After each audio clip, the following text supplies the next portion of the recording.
Ang walang kapantay na martial god, unang yugto. Kabanata 2201, Pinakamakapangyarihang labanan.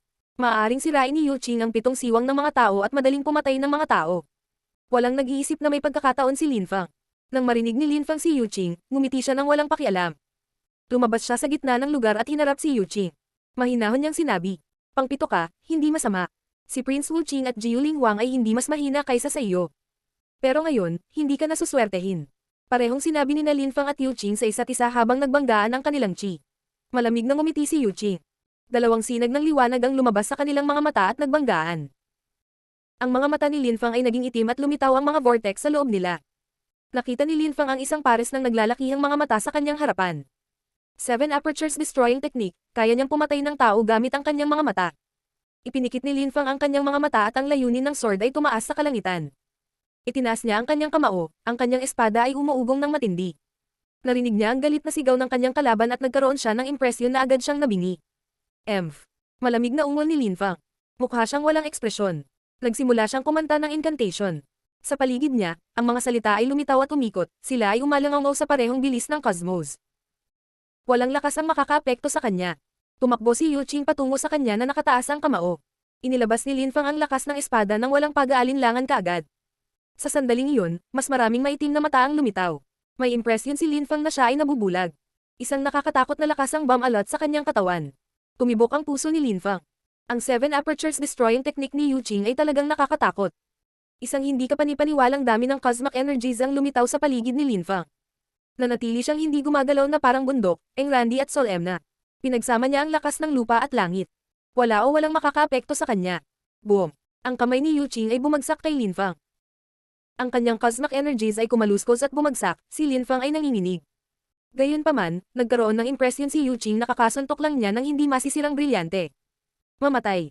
Lumakas ang lakas, sumabog ang siyam na salita. Si Yu Qing ay namangha sa pagtatanggol ni Lin Fang. Galit na galit siyang sumigaw, gumuguhit sa lupa at langit, umipintig ng malakas ang kanyang mga enerhiya. Parehong napaatras ang dalawang cultivator habang umihip ang hangin mula sa kanila.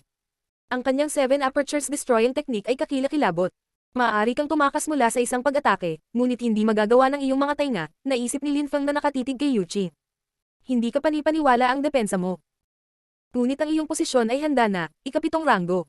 Sabi ni Yu Qing ng mahinahon, sinipsip ang lakas ng lupa at langit. Maganda ba ang depensa ko? Malamig na sabi ni Lin Fang.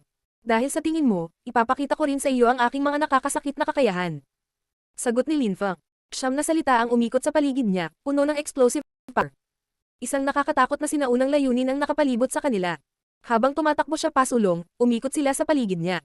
Sa lakas ko, nagagamit ko ang mga teknik ni Saint. Matatalo ka, mahinahong sabi ni Lin Fang. Ipinagpatuloy niya ang pag-awit ng kanyang incantation, at isang nakakatakot na mapang-ipang lakas ang pumuno sa hangin. Natutunan niya ang sinaunang holy technique mula sa Saint Emperor. Ang kanyang mga pag-atake ay nagiging mas mahusay at mas mahusay. Binago pa ni Lin Fang ang mga pag-atake at inangkop ang mga ito sa sarili niyang lakas. Gumawa siya ng isang pag-atake na gawa sa purong lakas. The Sky Pressing Holy Punch. Tumalon si Lin Fang pasulong at ang pang-aapi kay Chi ay lumundag patungo kay Yu Qing. Si Lin Fang ay napapalibutan na ngayon ng Earth Cosmic Energy. Mamatay. Ipinagpatuloy niya ang pagbigkas ng kanyang incantation at sumuntok sa direksyon ng kanyang kalaban. Malamig na ungol ni Yu Qing. Nakipag-ugnayan siya sa lupa at kasabay nito ay sumuntok din siya. Gayunpaman, ito ay simula lamang. Patuloy ang pagbangga ng mga suntok. Walang magawang tumitig si Yu Qing sa dami ng suntok na dumarating sa kanya sa sandaling iyon. Napakaraming mapanganib na suntok, bawat suntok ay naglalaman ng nakamamatay na lakas. Gaano kalakas? Bulungan ng mga nanonood. Ibinase ni Lin Fang ang kanyang pag-atake sa pamamaraan ng isang Saint Emperor, at kasama ng kanyang paunang lakas, halatang napakalakas nito. Galit na sigaw ni Yu Qing habang ang lahat ng suntok na iyon ay gumagalaw patungo sa kanya. Gumalaw si Yu Qing ng mabilis hanggat kaya niya upang maiwasan ang pag-atake. Mamatay. Galit na sigaw ni Lin Fang. Parami ng parami ang mga suntok na pumupuno sa hangin. Lalong lumalakas ang kanyang chi. Si Yu Qing ay inaapi, paano siya makakalaban? Namanhid ang mukha ng nagbabantay nang makita ang dami ng suntok. Ang bawat suntok ay madaling durugan ng mga cultivator sa tuktok ng layer ng Huang Qi, paano sila lalabanan ni Yu Qing? Sa kabutihang palad, ang kanyang mga perception ay talamak, maaari niyang marinig at makita ang mga bagay ng perpekto. Kung hindi, crush na agad siya. Sa wakas, ilang nakakasilaw na suntok ang bumagsak sa katawan ni Yu Qing. Isang suntok lang ay nanginginig na siya ng husto, at nanginginig ang kanyang mga organo. Umubo siya ng dugo habang namumutla ang mukha. Alam niyang kailangan niyang huminto, kung hindi, magpapatuloy si Lin Feng sa pagpapakawala ng mga suntok. Natalo ako. Umalis siya sa fight zone. Hindi siya hinabol ni Lin Feng, at tumigil sa pagpapakawala ng sky-pressing holy punches. Ang lupa ay nanginginig pa rin, at ang dagandong sa hangin ay tumagal ng ilang sandali upang maalis. Ang mga tao ay nakatingin kay Lin Feng, hindi naiintindihan. Napakalakas ni Lin Feng. Gumamit siya ng pamamaraan ng Saint para talunin si Yu Qing, at maaari na ngayong magtapos sa top 6. Si Yu Qing ay ikapito. Minsan na naman namin siya. Inilalahad niya ang kanyang lakas, hakbang-hakbang. Sa tuwing lumalaban siya, natuklasan namin na naiintindihan niya ang ibang uri ng lakas. Masyado siyang maraming trump card. Baka sa susunod na laban, mapunta siya sa top 5, at pagkatapos ay 4. Sino ang nakakaalam ngayon? Nagtataka ang mga tao sa Godly Cloud City. 6 na tao ang naiwan ngayon. Hua Qingfeng, ang Great Deployment Master, Xu Chunqiu, Kung Ming, Zhou Rongman, at Lin Feng. Nanginginig ang mga tao nang makita ang mga cultivator na iyon. Sino ang susunod na lalaban? Lahat sila ay walang kapantay sa antas ng Huangqi layer. Ang mga ordinaryong dakilang emperador ay hindi maaaring makipagkompetensya sa kanila. Maaari pa silang makipagkompetensya sa mga ordinaryong dakilang emperador sa tuktok ng layer ng Diqi. Nagiging komplikado na ngayon. Sino ang lalaban kanino? Si Yu Qing ay napakalakas, ngunit hindi siya kasing lakas ni Hua Qingfeng, at hindi siya maaaring maging kasing lakas ni Kung Ming, na tinalo rin ang Tianhan. Naroon din ang Great Deployment Master, magagamit niya ang mga diskarte ni Saint. Walang nakakaalam kung gaano kalakas si Xu Chunqiu noong ginamit niya ang kanyang buong lakas, ngunit nakakatakot siya. Ngayon, tapusin na natin ang mga laban. Sabi ni Lin Feng na nakatingin sa mga tao. Tumigil na tayo sa pag-aaksaya ng oras. Napaka hindi ka panipaniwalang lalaki. Gusto niyang tapusin ngayon. Magsisimula na ang mga nakakatakot na laban. Nang marinig siya ng karamihan, sila ay nanginag. Si Lin Feng ay baliw. Nagawa mo hanggang ngayon. Minamaliit kita. Pinaliit ka ng lahat. Mahinahong sabi ni Xu Chunqiu, lumakad pasulong at nagpatuloy. Sumasang-ayon ako. Ang pinakamalakas na labanan. Pareho kaming galing sa Dark Clouds. Ang labanang ito ay tutukayan din kung sino ang magiging bagong unang guro ng rehiyon. Kayong 4, mag-away kayo. Sumang-ayon si Xu Chunqiu sa ideya ni Lin Feng. Huling laban, 3 1-on-1. Gusto niyang lumaban kay Lin Feng. Pareho kaming taga Holy Mountain ni Kung Ming, sa makatuwid, hindi kami makakalaban sa isa't isa. Mahinahong sabi ni Hua Qingfeng. Isa sa inyo ang lumalaban sa akin. Ikaw ang unang master ng Godly Clouds, ikaw ang una ngayon. Kung ako, si Zhou Rongman, ay matatalo ka, ako ang magiging unang master ng Godly Clouds, at malalaman ng lahat ang pangalan ko. Lalaban ako sa iyo at malalaman ng lahat ng nasa Godly Clouds na ang pangalan ko ay Zhou Rongman. Mahinahong sabi ni Zhou Rongman. Lalong nanginag ang mga tao. Nakakabaliw, nakakabaliw. Maging si Lin Feng ay nagulat. Si Zhou Rongman ay mukhang simple at tapat, at mahilig magpakitang gilas, ngunit ngayon ay hinahamon niya si Hua Qingfeng, First Master of Godly Clouds, na pansamantalang namumuna sa pwesto. Sige. Sang-ayon ni Hua Qingfeng kay Zhou Rongman. Kung matatalo mo ako, malalaman ng lahat ang pangalan mo, Zhou Rongman. Hehe, kaya matatalo ka, sabi ni Zhou Rongman. Mukhang excited siya. Tumayo siya, mukhang sabik na lumaban kay Hua Qingfeng. Tanging ang Great Deployment Master at Kung Ming na lang ang natira, pareho silang nakakatakot. Ang lahat ng mga labanan ay magiging kakilakilabot. Iyan ang sagupaan ng mga bayani. Ang walang kapantay na martial god, unang yugto. Kabanata 2202, mga kakayahang lumalaban sa pagsabog. Naglakad ang 6 na tao sa magkaibang panig sa larangan ng digmaan. Isang malakas na hangin ang nagsimulang umihip. Sino ang 3 mananalo? Daldala ng mga tao sa Godly Cloud City. Lahat, sa labas at panloob na bahagi ng Godly Cloud City, ay nakatitig sa larangan ng digmaan. Sabay-sabay na nagsimula ang 6 na laban. Mahirap sabihin. 10 minuto ang nakalipas, sasabihin ko sana na si Xu Chunqiu ay tiyak na mananalo, ngunit sa totoo lang, hindi natin alam kung gaano kalakas si Lin Feng. Sa tuwing lumalaban siya, nagpapakita siya ng mga bagong talento. Ngunit hindi rin natin alam kung gaano kalakas si Xu Chunqiu. Imposibleng sabihin. At yung deployment spellcaster na yon, nakakatakot yung deployment spells niya. Ngunit si Kung Ming ay isang hindi kapanipaniwalang Buddhist cultivator. Nakita ito ng lahat kanina. Sa makatuwid, ang tanging taong alam naming mananalo ay si Hua Qingfeng. Talagang matatalo niya si Zhou Rongman. Para sa 2 pang laban, wala kaming mahuhulaan. Talaga. Yan din ang iniisip ko. Masyado silang malakas, mahirap hulaan. Nakatitig si Xu Chunqiu kay Lin Feng. Ang kanyang damit ay kumikislap. Napuno ng hangin ang hangarin ng hari. Sinabi niya kay Lin Feng. Matatapos na ang kompetisyon para sa iyo ngayon. Gamitin ang iyong lakas para suportahan ng iyong punto. Mahinahong sagot ni Lin Feng nang maramdaman niya ang layunin ni Xu Chunqiu na Sky Absorbing King. Naglabas siya ng napakalaking kapangyarihan ng demon para lumabas at tanggayan ang puwersang iyon. Isang anino ng demonyo ang lumitaw sa likod ni Lin Feng. Pareho silang mukhang Diyos. Kami ang huling 6 na tao na natitira. Ipapakita ko sa iyo kung ano ang aking pinakamakapangyarihang layunin ng Sky Absorbing King. Mahinahong sabi ni Chu Chunkyu. Isang kahangahangang layunin ng Sky Absorbing ang napuno ng hangin. Maaari nitong apihin ang anumang iba pang uri ng layunin. Nakuha ni Chu Chunkyu ang napakaraming kalooban ng mga tao sa kanyang buhay. Malamang na mas malakas siya kaysa sa gusto niyang ipakita, naisip ni Lin Feng. Pagkatapos, lumitaw ang pinagmulan ng 9 Netherworlds at sumaklaw sa lahat. Ang hangarin ng demonyo ay dahan-dahan ding napuno ng hangin. Kasabay nito, ang kanyang 9 na salita ay nagsimulang umikot sa kanyang paligid.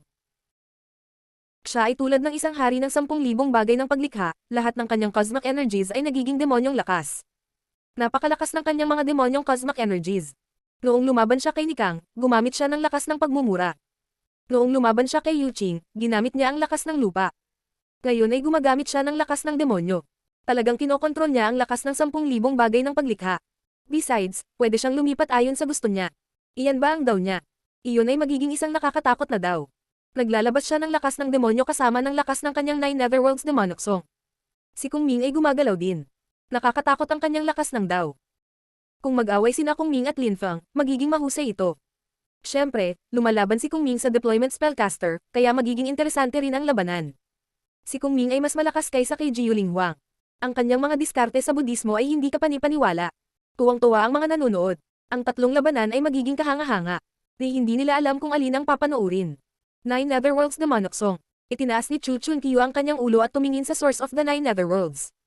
Isang hindi kapani-paniwalang dami ng layunin ang sumabog sa paligid niya. Nagsimula siyang pasulong, ang dagandong ng magkasalungat na enerhiya ay nauna sa kanya. Ang isang nakakatakot na dami ng sigla at layunin ay gamulong sa mga alon ng magulong. Walang sino man ang makakapagpatigil sa kanya, walang makakasira sa kanyang sigla at layunin.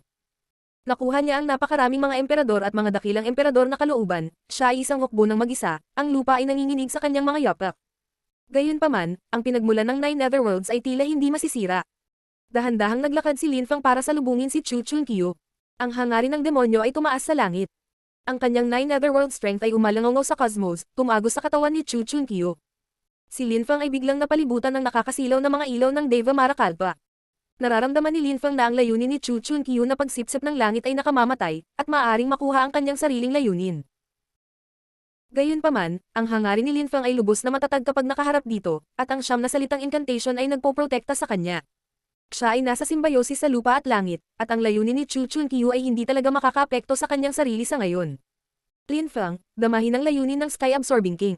Sabi ni Chu Chunkyu, nakangiting may pagmamalaki. Sa likuran niya, lumitaw ang isang sinaunang hari, at dahan-daang naglakad pasulong. Naramdaman ni Lin Feng na nanginginig ang kanyang sigla at kalooban. Ito ay isang nakamamatay na layunin. Ang layunin ng Sky Absorbing King ay sumasabog. Isip-sip, paputok na sigaw ni Chu Chunkyu. Ang lupa ay patuloy na nanginginig. Si Lin Feng ay nanginginig mula ulo hanggang paa sa kanyang lakas. Ngunit nanatili ang lakas ng 9 Netherworlds. Napakalakas ni Chu Chunkyu, naisip ng karamihan, na nakikita ang lakas ni Chu Chunkyu na sumisip-sip ng langit. Ito ay tunay na kakilakilabot. Malamig na tiningnan ni Lin Feng si Chunkyu habang umuungal siya. Bumangon siya sa hangin at naglabas ng sinaunang layunin, bago tumalon sa lakas ng 9 Netherworlds at naging isa dito. Kasabay nito, ang walang katapusang dami ng mga ilaw ng demonyo ay naipon sa lakas ng 9 Netherworlds. Ang lakas ng 9 Netherworlds ay sumulong at sumuko kay Chu Chunkyu. Ang pinagmulan ng 9 Netherworlds ay tumagos sa mga mata, isip, at kalooban ni Chu Chunkyu. Itinaas ni Chu Chunkyu ang kanyang ulo at malamig na tumingin kay Lin Feng. Nakakagulat na ginamit ni Lin Feng ang mga diskarte ni Saint at pinagsama ang mga ito kasama ng lakas ng 9 Netherworlds. Tingnan natin kung gaano kalakas ang diskarte ng iyong Saint Emperor. Sabi ni Chu Chunkyu nang may pagkadismaya. Itinaas niya ang kanyang ulo at nagsimulang umungol ang Sky Absorbing Strength. Hinihigop niya ang lakas ng lupa at langit. Ang pinagmulan ng 9 Netherworlds ay damaloy sa himpapawid. Kahit na ang lakas ng 9 Netherworlds kung saan pinagsama si Lin Feng ay hinigop. Sinisipsip niya ang 9 Netherworld Strength ni Lin Feng. Nakakatakot. Pinahihintulutan siya ng Sky-Absorbing na mga kasulatan na makuha ang lakas ng pamamaraan ng isang Saint Emperor. Napailing ang mga tao sa nakita. Ang Sky-Absorbing Strength ay kayang sumipsip sa 9 Netherworlds. Ang lakas ng 9 Netherworld ay patuloy na lumalabas. Isang napakalaking 9 Netherworld Sword ang namuo sa sandaling iyon. Ang lakas ng Sky-Absorbing ay biglang naging mga ilaw ng demonyo, naglalaman din ito ng lakas ng Kalpa. Iyan ang Kalpa Indestructible Deva Mara na kasanayan. Alam ni Lin Feng ang husay ng Deva Mara Thunder Clan. Maraming tao ang nagulat ang mga miyembro ng Deva Mara Thunder Clan ay namangha, ang kanilang mga mukha ay nanlamig. Paano naging posible iyon? Paano nalaman ni Lin Feng ang kanilang kakayahan? Ngunit karamihan sa mga tao ay hindi pinansin ang kasanayang iyon, binigyan nila ng pansin ang Nine Netherworld's Demon Sword, gaano ito kalakas. Mapaglabanan kaya ni Chu Chunqiu ang gayong pag-atake? Maabsorb kaya niya ito? Itinaas ni Chu Chunqiu ang kanyang ulo at pinagmasdan ang Demon Sword na bumababa mula sa langit. Galit na galit niyang sigaw at sinuntok ng marahas. Pinalibutan ng layunin ng Demon Sword ng Nine Netherworlds. Maraming hari ang nagpakita sa harap ng Demon Sword at inapi ito. Ang espasyo sa pagitan ni Lin Fang at Chunqiu ay naging itim, na puno ng mga ilaw ng demonyo. Lumaban ng malakas si energies. Napagtanto ng karamihan na ang isang ulap ng demonyo ay namumuo sa kalangitan sa itaas nila at ang mga ilaw ng kalpa ay kumikislap sa loob nito. Iyan ang ginagawa ng kalpa Indestructible Deva Mara skill kapag ang isang cultivator ay malapit ng makalusot. May nag-blur out. Talagang pinag-aralan ni Lin Fang ang kakayahan ng Deva Mara Thunder Clan. Pupunta ba siya sa level at makapasok sa Dichi Layer? Isang nakakatakot na kalpa lightning bolt ang bumalatay sa kalangitan at humiwas sa hangin, na bumagsak sa napakalaking espada na nakasisilaw. Gayunpaman, hindi naputol ang dambuhalang espada. Ang espada ay si Lin Fang. Anong nangyayari ngayon? Galit na galit ang malalakas na cultivator ng Deva Mara Thunder Clan, lahat sila ay naghila ng mahabang mukha. Bakit ginamit ni Lin Fang ang kanilang kakayahan? Bakit siya naliligo sa lakas ng Deva Mara Kalpa? Boom! Ang isa pang nakakatakot na alon ng kalpa ay binumba muli ang dambuhalang espada, at ito ay nanginag. Pagkatapos ng siyam na alon, ang lakas ni Lin Fang ay katumbas ng lakas ng Dichi Layer. Hindi iyon ang senyales na lalampas siya sa Dichi Layer, hindi pa nararating ni Lin Fang ang pinakatoktok ng Huangqi Layer. May nag-observe. Si Chu Chunqiu ay umungal ng malakas at nagpakawala ng mas matinding layunin. Itinaboy niya ang napakalaking espada pabalik at tumakbo pasulong, ang mga bunganga ay lumilitaw sa ilalim ng kanyang mga paa sa entablado ng labanan. Muling lumitaw si Lin Fang sa hangin, tinitingnan si Chu Chunqiu gamit ang kanyang itim na mga mata. Nakakatakot ang sigla at layunin ni Chu Chunqiu. Nakaramdam siya ng pang-api. Ang sky-absorbing strength ay nakamamatay, si Chu Chunqiu ay nakakuha ng napakaraming malakas na lakas ng cultivator. Siya ang pinakamahusay doon sa mga tuntunin ng layunin. Nakapalibot kay Lin Fang ang mga nakakatakot na enerhiya ng demonyo. Ang lakas ng Deva Mara Kalpa ni Lin Fang ay nilinis lamang ang kanyang katawan, lakas, at kaluluwa. Mas malakas siya. Ang kanyang Nine Netherworld strength ay hindi kapanipaniwala, kahit na hindi niya natalo si Chunqiu. Nagkaroon siya ng impresyon na kabilang siya sa isang bagong mundo. Nararamdaman niya na malapit na siyang makawala sa Huangqi Layer. Talagang naabot na niya ang pinakatoktok ng Huangqi Layer sa pagkakataong ito. Sa kasamaang palad, wala akong oras upang maligo sa isang demon pond, kung maaari kong dagdagan ang aking katawan ng Deva Mara gamit ang Deva Mara Body Cleansing Technique, malalampasan ko si Zhou Rongman sa pisikal na lakas, naisip ni Lin Fang. Nakatayo siya roon habang ang lakas ng demonyo ay patuloy na tumatagos sa kanyang katawan. Si Chu Chunqiu ay natulala. Maaaring labanan ni Lin Fang ang kanyang sky-absorbing strength. Sa kabilang panig, ang halos ni Buddha ay tumaas sa hangin. Ang lakas ng deployment spell ay nakapalibot sa mga mandirigma. Nagliyab ang mga ilaw at kumulog ang hangin mula sa matinding labanan nila. Nanginginig ang lupa sa paligid nila. Nakakakuryente ang labanan ni Kung Ming at ng Great Deployment Master. Si Zhou Rongman at Hua Qingfang ay hindi nag-aaway sa sandaling iyon, dahil ni isa sa kanila ay hindi makakatalo sa isa pa. Natigilan ng mga tao. Si Zhou Rongman ay gustong magmayabang, ngunit siya ay talagang napakalakas. Lahat silang anim ay mas malakas kaysa sa inaasahan ng sinuman. Ang walang kapantay na martial god, unang yugto. Kabanata 2203, 1,000 Arms. Sinulyapan ni Lin Fang ang iba. Si Kung Ming ay napakalakas, ang kanyang kapangyarihan ay nalampasan ng inaasahan ni Lin Fang. Noon, sa maliit na mundo, si Kung Ming ay bihirang magpakita sa publiko, siya ay lubhang maingat. Gayunpaman, hindi siya kailanman minamaliit ni Lin Fang. Noon, kabilang sa 10 pinakamalakas na kabataang cultivator ng Bahwang, si Kung Ming lamang ang misteryoso at hindi maarak. Ngayon, siya ay maingat pa rin, ngunit siya ay nakakagulat na malakasin. Kapag nakikipaglaban sa gayong mga kalaban, kailangan mong gamitin ang iyong buong lakas at sa ganoong paraan ka makalusot, naisip ni Lin Fang. Katulad niya laban kay Chu Chunqiu. Ginamit niya ang Ancient Holy Techniques at ginawang Nine Netherworld Strength ang lakas ng Ancient Holy Techniques, na inaapi si Chu Chunqiu.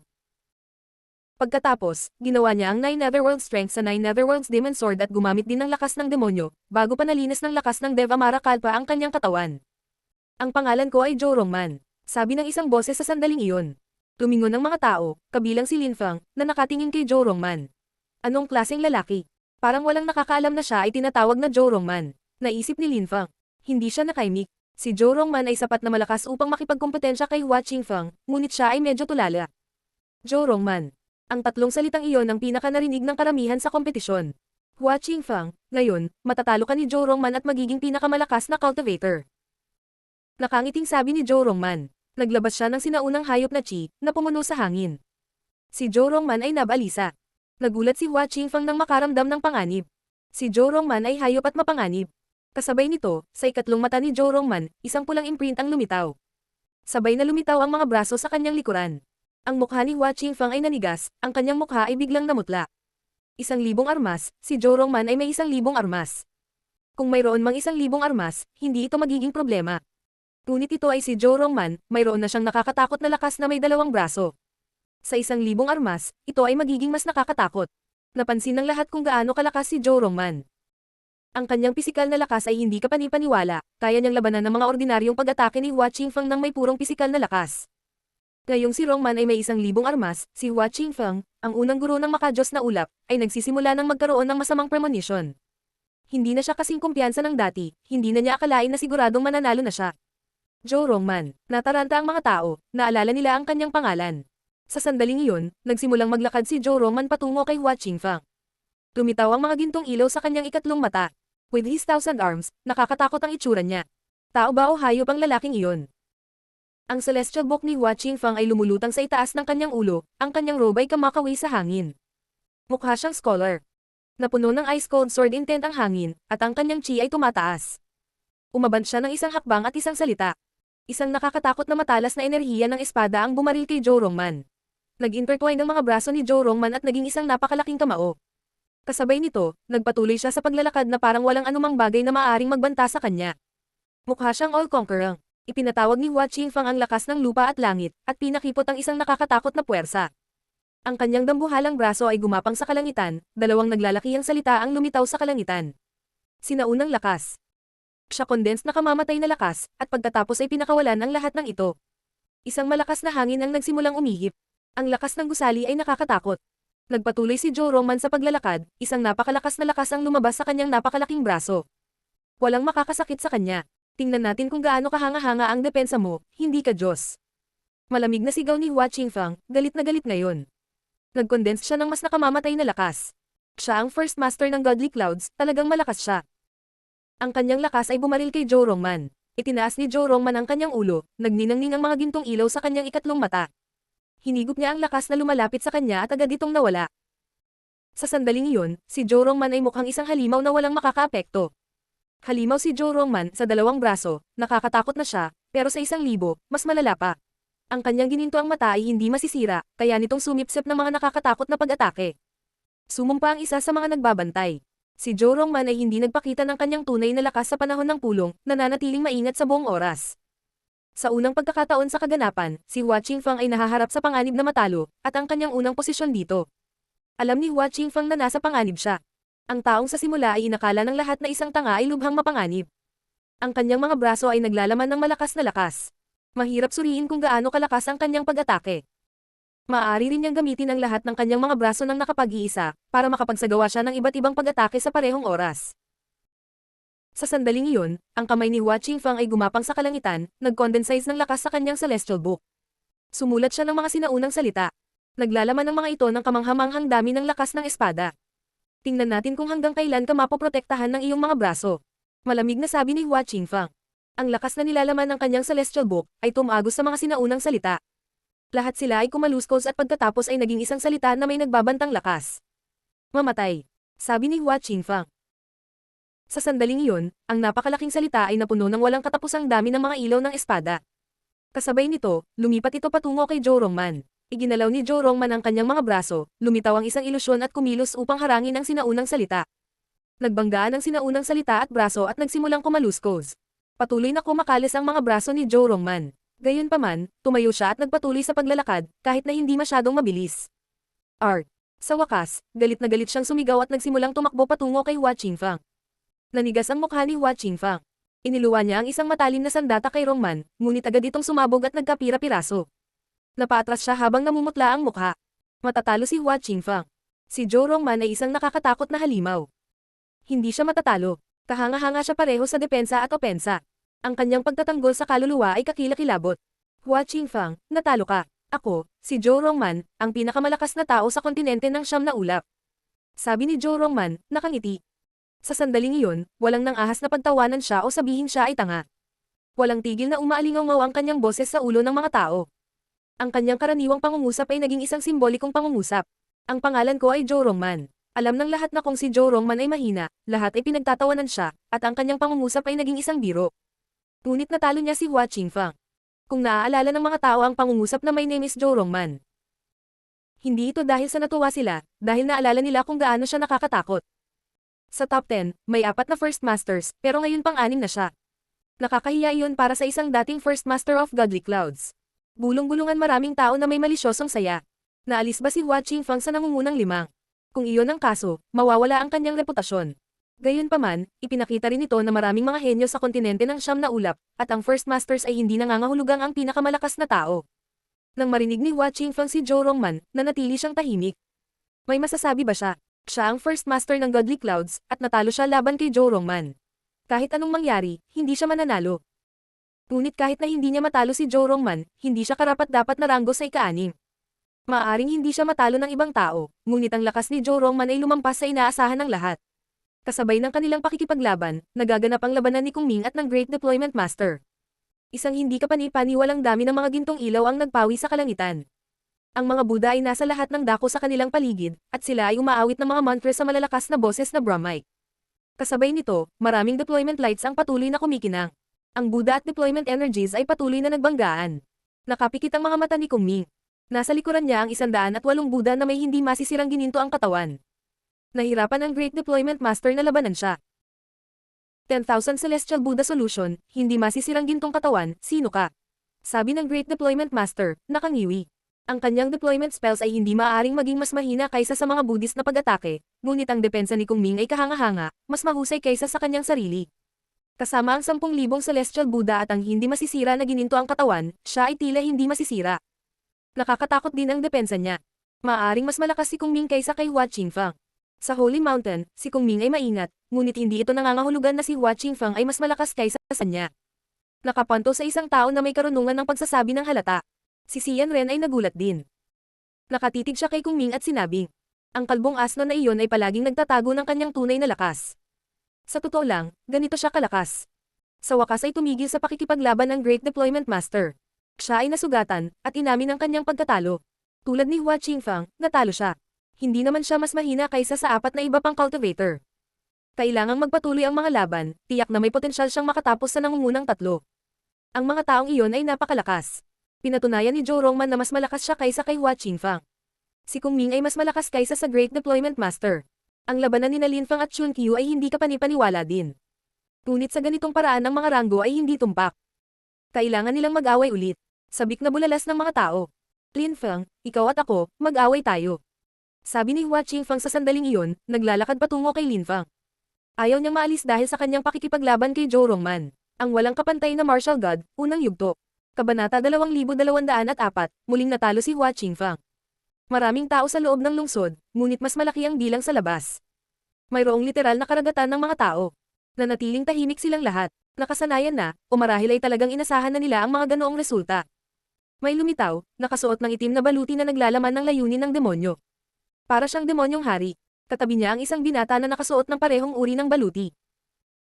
Sila ay tumingin kahanga-hanga at kasindak-sindak. Nandito na ang mga tao mula sa Demon Shrine. Isip ni Duanfang nang makita niya iyon. Nagulat siya. Ang 2 taong iyon ay malalakas na cultivator mula sa Demon Shrine. Nandito rin ang mga taga-ibang shrine, napagtanto niya. Ang kanyang mga mata ay kumikinang. Alam niyang ang Fortune Shrine ang namamahala sa Meeting of the Continent of the Nine Clouds ngayong taon. Ang katotohanan na ang ilang mga kabataan mula sa ibang mga shrine ay dumating upang manood ay hindi nakakagulat. Ang nakakagulat ay naroon din ang ilang napakalakas na cultivator mula sa ibang mga dambana. Mayroong ilang matatandang lalaki sa mga tao ng Snow Clan. Napatingin si Zetian sa binatang katabi niya. Tumingin ang binata sa mga taong iyon at nagtanong. Ano ang nangyayari? Manood at makikita mo, sabi ng isang matandang lalaki. Pagkatapos, iwinagayway niya ang kanyang mga kamay at agad na lumitaw ang ilang upuan ng nyebe. Punting Zetian, ano sa palagay mo ang mga laban? May partikular na bagay. Malumanay na tanong ng isang matandang lalaki kay Zetian. Lahat sila ay napakalakas. Kahit sa Snow Clan, ang mga taong iyon ay maituturing na ilan sa mga pinakamahusay na emperador. Sabi ni Zetian. Tumiti at tumanggo ang matandang lalaki ng Snow Clan. Ito ay ang pagpupulong ng kontinente ng Siyam na Ulap. Nagaganap ito bawat siglo. Ang mga taong iyon ang pinakanamumukod tanging cultivator ng kontinente ng Siyam na Ulap. Kahit na sa mga dambana, walang masyadong cultivator na kasing lakas nila. Sa parehong antas ng paglilinang, maaaring matalo sila ng iyong tiyuhin. Ngunit ang iyong ina ay kailangang magsanay ng husto sa paglilinang. Oh, sagot ni Zaytian. Siyempre, sa hinaharap, mas malakas ka pa sa kanila. Sabi ng matanda, nakangiti at hinahaplos ang ulo ni Zaytian. Ang mga matatanda ng Snow Clan ay nagbigay ng malaking kahalagahan kay Zaytian. Sa loob ng 20 taon, naging hindi kapani-paniwalang malakas siya, ngunit sa ngayon ay hindi siya makaalis ng malaya sa Snow Clan. Gusto muna nilang maging napakalakas niya, at pagkatapos noon, hahayaan nila siyang lumabas at malalaman ng lahat ang tungkol sa kanyang pag-iral. Naunawaan ng manghuhula kung ano ang nangyayari. Kitang-kita niya ang lahat sa paligid, pero umarte siya na parang ewan dahil nakatutok siya sa 6 na manlalaban. Wala siyang pakialam sa ibang bagay sa sandaling iyon. Narinig ni Lin Fang ang malakas na sigaw ni Hua Qingfang, lumingon siya at tumingin sa kanya. Tila walang kapangyarihan si Hua Qingfang noong nakikipaglaban siya kay Zhou Rongman. Ayaw din niyang maalis sa top 5. Kaya naman, ayaw niyang tumigil sa pakikipaglaban. Mahigpit na pinag-aralan ni Lin Fang si Hua Qingfang. Ang kakayahang makipaglaban sa isang tulad ni Hua Qingfang ay isang pagkakataon. Ilang sandali pa, nalinas na siya ng lakas ng Deva Marakalpa. Ang kanyang kaluluwa at pisikal na katawan ay naging mas malakas. Ang kanyang cosmic energies ay naging mas malakas din. Kahit na hindi niya ginamit ang kanyang Deva Mara Body Cleansing Technique para linisin ang kanyang katawan, naging mas malakas siya. Ito ay perpekto dahil ngayon ay gusto ni Hua Qingfang na labanan siya. Naikuyom ni Lin Fang ang kanyang mga kamao at lumitaw ang mga ilaw ng kalpa. Bigla siyang nagmukhang demonyo. Si Hua Qingfang ay dahan-daang naglalakad patungo kay Lin Fang. Lumitaw ang mga ulap at nagsimulang umihip ang malakas na hangin. Galit na sigaw niya. Mukha siyang Confucianist monghe, mahigpit na sumusunod sa kanyang disiplina. Si Hua Qingfang ay hindi lamang isang monghe ng Confucianist, isa rin siyang napakalakas na cultivator ng espada. Sa makatuwid, ang kanyang lakas ay naging isang espada at bumaril kay Lin Fang. Nagpatuloy si Hua Qingfang sa paglalakad. Ang mga ulap ay naging mapatla. Ang celestial box sa itaas ng kanyang ulo ay tinawag ang lakas ng lupa at langit. Hindi siya matatalo sa laban na ito. Natalo ka kay Zhou Rongman, kaya gusto mong ilabas ang galit mo sa akin. Ang labanang ito ay magiging kalunos-lunos para sa iyo. Malamig na sabi ni Lin Fang. Naglabas siya ng isang sinaunang chi at ginamit ang kanyang sky-pressing holy punch, humiyaw ang hangin ng dumaan ito at winasak ang mga lakas ng espada. Pagkatapos, hinati ni Lin Fang sa 3 katawan. Maraming malalakas na cultivator na nakakita niya ng namangha. Sinanay niya ang lakas ng 3 buhay at 10,000 bagay ng paglikha. Siyempre, sa mundo ng paglilinang, maraming tao ang natutong mag-clone ng kanilang sarili, ngunit kakaunti ang mga tao na kasing husay niya. Marahil ay nag-aral sila ng mga katulad na spelling, ngunit hindi ang eksaktong parehong mga. Si Zhou Rongman ay may 1,000 armas, si Lin Fang ay may mga clone. Mayroon bang mas maraming trump card si Lin Fang? Pasiga nilang tanong. Nakita nila ang isang hurricane form. Si Lin Fang ay naging isang hindi mabilang na bilang ng mga clone at lahat sila ay lumipat patungo sa Hua Qingfang ng sabay-sabay, kahit na mas marami pang lumalabas. Malamig na ungol ni Hua Qingfang. Ang hindi kapani-paniwalang dami ng sword lights ay kumikislap, ang sword energies ay nagmistulang mga ahas na bumaril sa bawat direksyon patungo sa iba't ibang clone. Hindi naniniwala si Hua Qingfang na ang mga clone ni Lin Fang ay kasing lakas ng mga braso ni Zhou Rongman. Maraming mga clone ang nagtaas ng kanilang mga kamao at sinira ang mga lakas ng espada. Galit na galit si Hua Qingfang. Tumingon siya at nakita ang totoong katawan ni Lin Fang sa likod niya. Hindi nagatubili si Hua Qingfang, tumakbo siya kay Lin Fang. Kasabay nito, ang mga sinaunang salita ay lumitaw sa 1 segundo. Sinuntok niya ang direksyon ni Lin Fang. Ipinagpatuloy ni Hua Qingfang ang pagsusulat ng mga salita sa hangin gamit ang kanyang daliri. Isang napakalaking salita ang lumitaw sa hangin. Mamatay. Ang nakamamatay na lakas ay naipon sa kanyang celestial book. Sa sandaling iyon, sumimangot si Hua Qingfang. Sa likod niya, isang silweta ang durog sa sinaunang salita. Bigla siyang nakaramdam ng panganib mula sa purong demonyong layunin. Ang pinagmulan ng 9 Netherworlds ay lumitaw.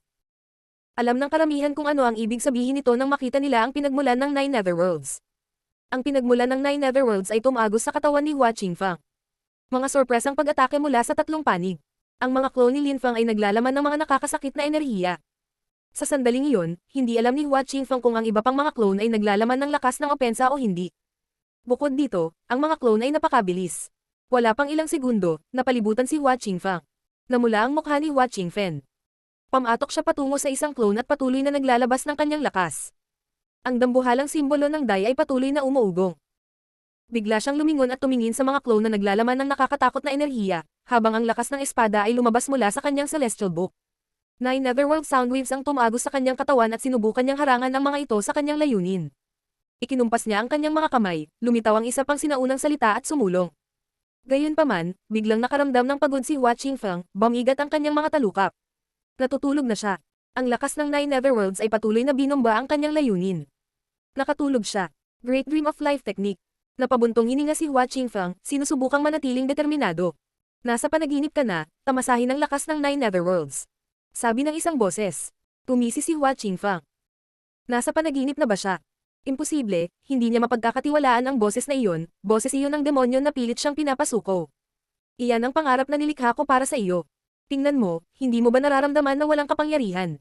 Kaya mo bang makipagkompetensya sa mga pag-atake ko, sabi ng isa pang boses ng demonyo, na naglalaman din ng lakas ng pagmumura.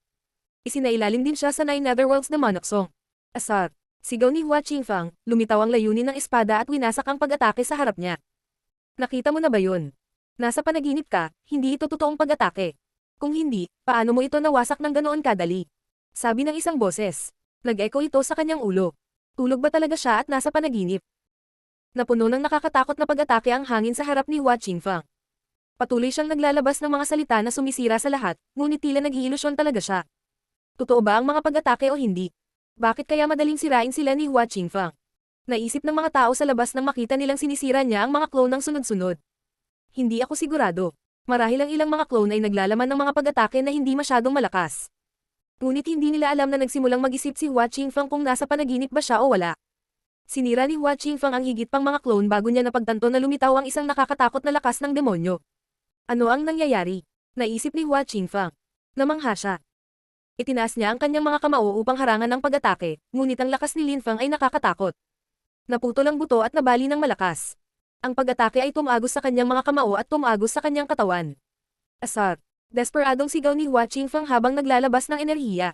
Gayunpaman, agad din silang napatid, at si Hua Qingfang ay nabasag, ang mga kamao ay patuloy na bumagsak sa kanyang katawan. Ang walang kapantay na martial god, unang yugto. Kabanata 2205, Labanan ng Demonyo at Buddha. Si Hua Qingfang, ang unang guro ng Godly Clouds, ay natalo muli. Maraming tao sa Godly Cloud City ang namangha. Natalo na naman ang unang guro ng Godly Clouds. Pero hindi siya binitawan ni Lin Fang, patuloy siyang hinahabol sa bilis ng liwanag habang hinihingi. Sabihin mo na, ang mga kamao ay humuhuni, naghahanda upang i-renew ang Pamming. Isang malakas na hangin ang hamampal sa katawan ni Hua Qingfang. Natalo siya. Hindi siya makapaniwala sa kanyang mga mata. Akala niya ay tiyak na siya ang unang matatapos sa meeting of the Continent of the Nine Clouds, at sa pinakadulo, 2 beses siyang natalo. Nakaranas siya ng 2 matinding pagkatalo. Nakaramdam siya ng hiya, magpapatuloy pa ba siya sa pakikipaglaban? Kailangan kong pagnilayan ang aking mga pagkukulang pagkatapos ng pagpupulong ng kontinente ng siyam na ulap, naisip ni Hua Qingfang, bago sinabing. Ako, si Hua Qingfang, ay natalo. Nanginginig ang mga tao sa Godly Cloud City. Inamin ito ni Hua Qingfang. Ika-6 na siya ngayon. Nakakagulat, ang pinakakahanga-hangang labanan ay kinasasangkutan ni Zhou Rongman at Lin Fang. Akala ng lahat ay matatanggal na sila, at sa huli ay natalo nilang dalawa si Hua Qingfang. Walang sino man ang maaaring mag-alinlangan tungkol sa kanilang lakas. Tumanggo ang maraming tao. 5 tao ang naiwan sa larangan ng digmaan.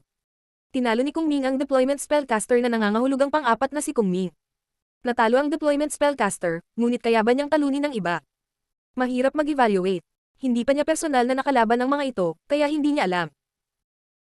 Ang isang bagay na natitiyak ng mga tao ngayon ay na si Hua Qingfang ay hindi na ang unang guro ng makajos na ulap, dahil si Kung Ming ay hindi mas mahina kaysa sa kanya, at natalo rin siya ni Zhou Rongman. Ang unang guro ay kailangang ibang tao.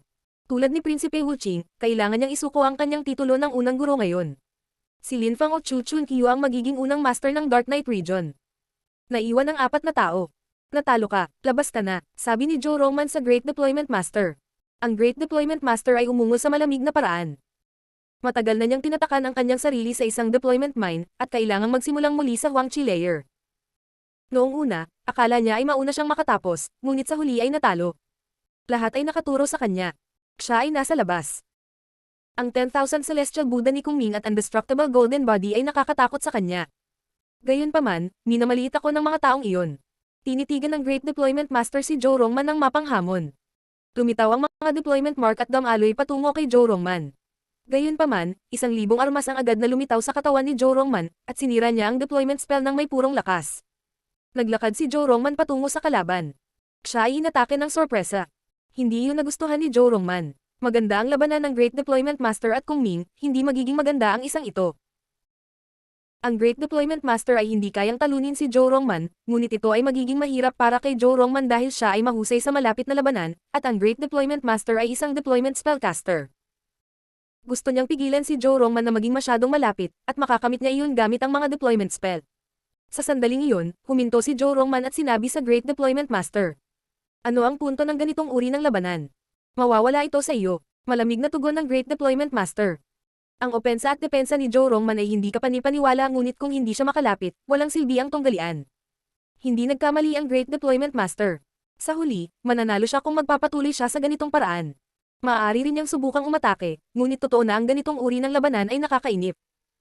Ang kahinaan ni Joe Rongman ay ang bilis. Kahit na napakabilis niya, kung ang isang maliit na bagay ay pumipigil sa kanya na gamitin ang kanyang agility technique, tapos siya ay naipit. Pagpapaliwanag ng isang tao sa karamihan ng tao. Sinabi ni Kung Ming sa Great Deployment Master. Ikaw ay isang dakilang iskolar. Dahil natalo ka, aminin mo at umalis ka. Sina Lin Fang at Chun Qiu ay nakatingin din sa Great Deployment Master. Naninigas ang mukha ng Great Deployment Master. Nakatayo siya roon habang nakapulupot ang mga kamay sa likod at bamaantong hininga. Napakalaki ng pagbabago ng mundo. Ang mga bagong henyo ay patuloy na tumataas sa lahat ng oras. Labas na ako. Gaya ng sinabi ni Kung Ming, ang taong iyon ay isang dakilang iskolar, bakit kailangan niyang sakupin ang yugto ng labanan ng ganoon? Hindi na iyon ganoon kahalaga. Kaya naman tumabi siya at pinagmasdan ang natitirang 4 na tao. Ang dating una at pangalawa ay tinanggal na, si Hua Qingfang ay nasa ika-6 na ranggo at ang nakakatakot na deployment spellcaster ay ika-5. Paano ang 4 pa? Nagtaka ang lahat. Si Hua Qingfang at ang deployment spellcaster ay naalis sa nangungunang 4. Ngayon, 4 na sila, sina Joe Rongman, Kung Ming, Chun Qiu at Lin Fang. Sina Joe Rongman at Kung Ming ay may magkatulad na kakayahan, pareho silang hindi kapanipaniwala sa depensa at opensa. Ngunit si Joe Rongman ay laging gumagamit ng purong pisikal na lakas, si Kung Ming ay gumagamit ng mga diskarteng budista. Si Kung Ming ay may hindi masisirang gininto ang katawan. Kung mag-away sila, iniisip ko kung sino ang mananalo. Naglaban sina Lin Fang at Chun Qiu, ngunit ito ay isang draw. Lin Fang, tayo ay sinadya upang magkita muli. 4 na lang tayong natitira, si Joe Rongman at Chun Qiu ay makakalaban, at ikaw at ako ay makakalaban. Pagkatapos, ang mga nanalo ay naglalaban at ang mga natalo ay naglalaban sa isa't isa. Dahan-dahan at mahinahong sabi ni Kung Ming. Gustong lumaban ni Kung Ming kay Lin Fang. Isa siyang Buddhist monghe, si Lin Fang ay isang demonyo, malamang na hindi kapanipaniwala ang laban nila. Nagkagulo ang mga tao. Tumingin si Lin Fang kay Kung Ming. Si Kung Ming ay may hindi masisirang gininto ang katawan. Siya ay mas malakas kaysa kay Zuo Qing, na mayroon ding king type na katawan. Si Zuo Qing ay lumahok din sa Meeting of the Continent of the Nine Clouds, ngunit siya ay naalis ng maaga. Hindi pa nga siya nakatapos sa top 30. Nagkaroon ng malaking pagkakaiba sa pagitan ni Zuo Qing at Kung Ming. Sige, tumanggo si Lin Fang. Sa totoo lang, nasasabik si Lin Fang na labanan si Kung Ming at makita kung gaano kalakas ang kanyang mga diskarte sa budismo. Ang mananalo ay lalaban sa akin, at makikipagkompetensya tayo sa unang pwesto. Tumiti si Joe Rongman. Hindi nakaimik si Chun Qiu. Akala ba ng lalaking ito ay mananalo siya kahit anong mangyari? Iginala ng mga tao sa Godly Cloud City ang kanilang mga mata. Kahit na napakalakas ni Joe Rongman, nakita rin nila kung gaano kalakas si Chun Qiu. Masyadong nakakatawa si Joe Rongman. Inilabas ni Chun Qiu ang layunin ng Sky Absorbing kay Joe Rongman at inapi siya. Inaasahan ni Chun Qiu na makukuha niya ang hindi kapanipaniwalang kalooban ng taong ito. Sa panig ni Lin Fang at Kung Ming, kumikislap ang halos ng Buddha. 108 Golden Buddha ang lumitaw sa likod ni Kung Ming. Naglabas si Lin Fang ng nakakasilaw na mga ilaw ng demonyo. Isang demonyong ulap ang lumitaw lumundag. Ang pinagmulan ng 9 Netherworlds ay kumalat sa hangin, ang mga demonic na soundwave ay umalangaw. Ang kapaligiran ay napuno ng Buddhist at demon energies. Umalangaw ang 9 Netherworlds song. Sinira ng mga ilaw ng demonyo ang halos ng Buddha at nagsimulang pumalit. 9 Netherworlds Demonic Song, isa sa pinakamalakas na kanta sa mundo. Gayunpaman, mayroon ding isang Buddhist na kanta. The Great Compassion Dharani, inililigtas nito ang lahat ng buhay na nilalang mula sa pagdurusa at pagdurusa. Sabi ni Kung Ming na nakapikit. Siya ay naging isang gintong katawan. Ang 10,000 bagay ng paglikha ay hindi maaaring masira kapag sila ay protektado ng kanyang budismong lakas. Ang 108 Buddha sa paligid niya ay nagsimulang umawit ng dakilang pagkahabag na darani ng sabay-sabay, nililinas ang lahat. Ang dakilang habag na darani ay umalangaw sa malayo. Ang lahat ay napapaligiran ng mga Buddhist halos, naging walang pag-iimbot at kalmado. Maging ang mga tao sa Godly Cloud City ay naapektuhan, ang kanilang mga puso ay kasing tahimik ng tubig at walang pag-iimbot. Napakalakas ng awit ng budismo. Ang dakilang pagkahabag na darani ay naghihikayat sa mga tao na huminto sa pakikipaglaban. Gayunpaman, ipinaglalaban nila ito. Ang tanawin ay yumanig sa maraming tao. Napagtanto nila na ang mga tao sa kanilang paligid ay sumuko sa dakilang habag na Dorani. Halos nakalimutan nila na ginagamit ni Kung Ming ang dakilang pagkahabag na Dorani para lumaban. Ang Nine Netherworlds Demonic Song ay umaatake kay Kung Ming lamang. Ang dakilang habag ni Kung Ming Dorani ay nakakaimpluwensya sa lahat. Si Kung Ming ay malamang na mas malakas kaysa kay Lin Fang. Sinuri ang ilang hiwalay na tagamasid. Inapi ng mga ilaw ng Buddhist ang mga ilaw ng demonyo. Saan natutunan ng kalbong asno na iyon ang dakilang pagkahabag na Dorani? Nagtataka si Xian Ren at nakatitig kay Kung Ming. Ang Buddhist monghe na iyon ay napakamisteryoso at maingat, kahit na marahil siya ang pinakamalakas na cultivator ng Holy Mountain.